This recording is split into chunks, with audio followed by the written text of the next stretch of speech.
All right, guys, what is up? We are gearing up for our archery elk season. It's kicking off here in Idaho, and it starts on Sunday. So getting all geared up, kind of getting everything laid out. We have finalized all of our layering systems. We got all of our gears. We just did a pack dump. If you haven't watched that, go check it out. Yeah, we are prepped and ready to go. Archery elk season is the best time of the year.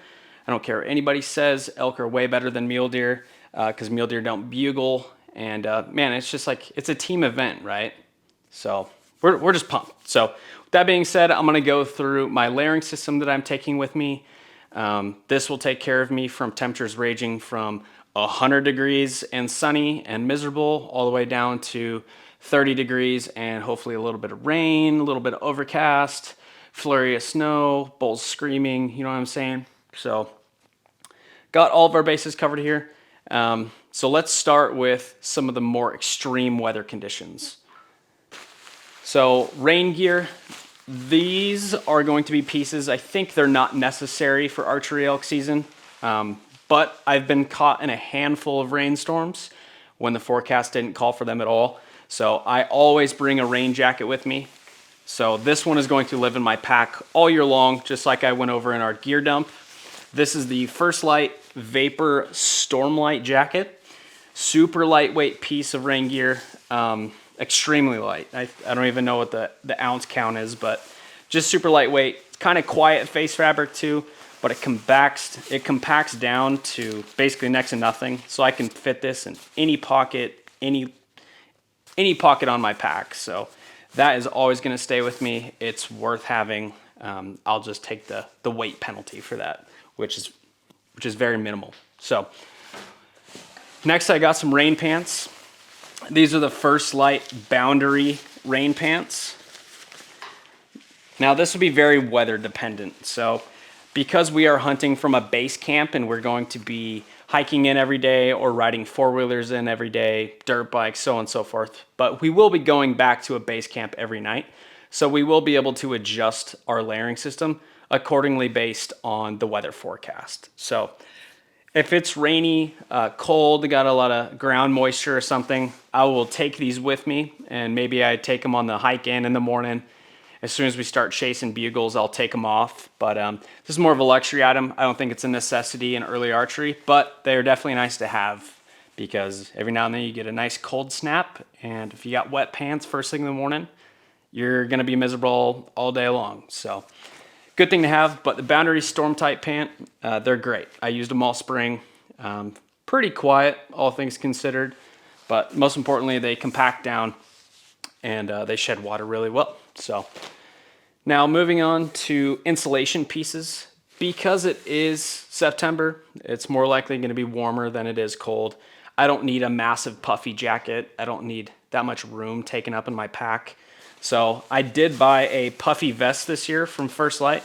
This is the Brooks 800 fill down puffy vest. I think they just came out with it, but that's exactly what I wanted to try this year. I like having the dexterity of my arms. You know, if I'm drawing a bow back, I don't have the it's just a little too much. But I think a puffy vest, keeping the core warm in the chill of the morning or maybe late at night or cold snap during the day, I think that's just going to be a perfect amount of insulation for me. So I'm super excited about it. That is the Brooks 800 fill puffy jacket from First Light. Now, a couple of these pieces I used a little bit last year, and I've since got some more, and I have some new pieces I want to try out. So let's start with base layers next. So I usually run just like your typical t-shirt. This is a cotton t-shirt that you can pick up at IDAHUNT.com, or I'll wear like a porous synthetic t-shirt like the Yuma that First Light sells, or something from Cryptek Outdoor Group, like one of their nice lightweight pieces. There's a multitude of things you can wear, a sun shirt, it all does the trick, right? But last year I did rock this Trace long sleeve shirt from First Light. Went over to Shields and bought this last second, and this thing was a powerhouse. It was super nice. We had really hot temperatures throughout the day. I was able to stay concealed. I don't like to get sunburned, so this was great. It did offer some protection. The bugs left me alone, so big fan of this. The only thing I feel like I was missing was a hood. So this year I did go and buy the I went and bought the Yuma hoodie sun shirt from First Light. So super lightweight piece, very breathable. Synthetic just dries really fast. So if it's hot and I'm packing out or hiking in or something, traversing the terrain midday, I want something that's gonna be quick drying, and that way I'm not holding on to that moisture. So the Yuma synthetic hoodie will be great. Also offers some sun protection, so I'm not getting baked. This should be good. This is my first year running with it, so pretty excited about it. Okay, so now let's go to mid-layers. Mid-layers are, there's so many different ways you could do it. You can go merino, you can go synthetic, you can go heavy duty, you can go lightweight. I will be rotating through a lot of these. It obviously depends on how much blood I get covered in, how sweaty it is. If it starts to stink, I might swap it out. That is the luxury of hunting from a base camp. So I'll walk you through a couple of the pieces. Last year on our backcountry hunt, I was rocking this First Light Kiln hoodie. It's like a mid-weight, it's a mid-weight merino layer. Super lightweight, kind of feels like spandex on your skin. I pretty much wore this thing the entire time. There was hardly a time throughout the day where I wasn't wearing this. Does super great. The only downfall is when you sweat a lot or you get really, really stinky. It will kind of put off like a wet dog smell, but not too bad. Big fan of this piece. I think they come in a multitude of colors, camouflage. So if you like merino layer, merino fabrics, lightweight, the Kiln hoodie is an excellent choice. You can check that one out on First Light. Great piece. The other mid layer that I had with me every hunt, every season, doesn't matter what adventure I'm going on, is the First Light Navigator hoodie. I think these are the best jacket, the best piece you can possibly buy. Doesn't even have to be First Light. I think just this type of jacket and active insulation, if you had the money just to buy one piece of technical clothing, I would say go pick yourself up a jacket like this. It's got fleece on the inside. It's got a durable face fabric, but it's breathable. It's breathable and warm, and it's not too much. So, I mean, this thing is super light. It's got a big kangaroo pocket. I have lived in this jacket since I got it last year. This is the Navigator hoodie. I have nothing but amazing things to say about it. I know a lot of other companies make their own versions. They're probably all great, but yes, if you have to get one and rock Walmart brand stuff, the Navigator hoodie is an excellent choice. Just go get you one. You'll thank yourself later. Okay, now these are some new things that I'm trying out this year. Archery has come out with their clothing project, and they came out with a grid air fleece. This is the guide air fleece. This is a super sweet mid layer. It's got grid fleece on the inside, but what I really appreciate is it's not super heavy. I run really hot. I am always down to my base layers and my mid layers. I hardly ever hunt out of insulation pieces, but this is light enough to where I could probably wear this every single day. So I'm super excited about it. I actually got it in all three of their colorways. I think it's just gonna be a perfect piece. I've worn it springtime this year, bear hunting. I've used it going on a run, fishing, all the summer adventures.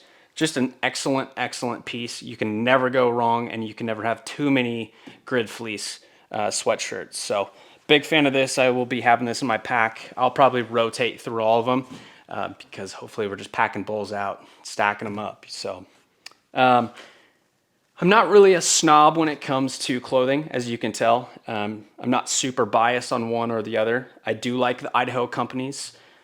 Those are our favorites. So you got Cryptek, you got First Light, now you have Argali, and if there's any others I'm missing, I'm sorry. But big fan of the Idaho companies and supporting local. But with that being said, I'm not really a snob on all these other pieces, but I'm a giant snob when it comes to archery elk hunting pants. I get super hot. I've had really bad pants. I've had pants that are way too light and they rip on the first branch that I step over. I have pants that don't breathe. I'm just a giant snob, and fit, feel, look, durability, and breathability are huge factors that I look at when picking a pant. So Argali did come out with their own lightweight pant.